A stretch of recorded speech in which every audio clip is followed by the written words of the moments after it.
এরপরে জলকেলি করে ভগবান শ্রীকৃষ্ণ আসলেন। ব্রজগোপিনীদের বসন নিয়ে বৃক্ষের ওপরে উঠলেন।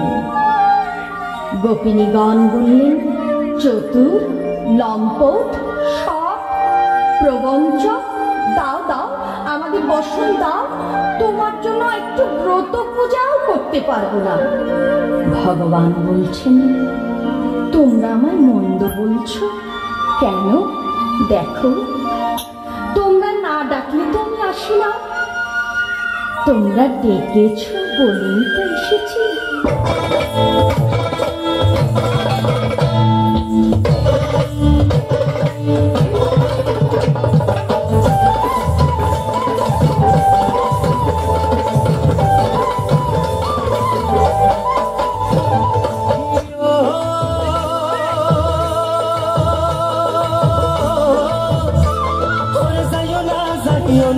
তুই কদম তলা দিয়া মায়, তুই কদম তলা দিয়া কানায়া পাতি সে ফান্দ,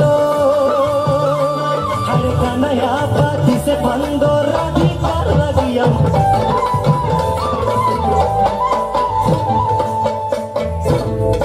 তোরা কে কে যাবিল জল আমাকে, এই কলসি ভাষায় জলে কান্তে কান্তে কান্তে, এই কলসি ভাষায় জলে কান্তে কান্তে কান্তে।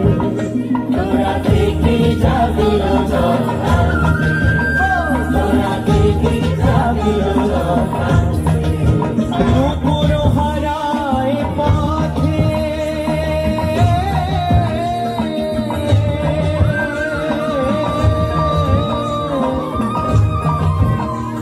এই নুপুর হারায় পথে বসবি কি জানতে না কানতে, এই নুপুর হারায় পথে বসবি কি কানতে না জানতে। কলসি ভাষায় জলে কানতে কানতে কানতে, তোরা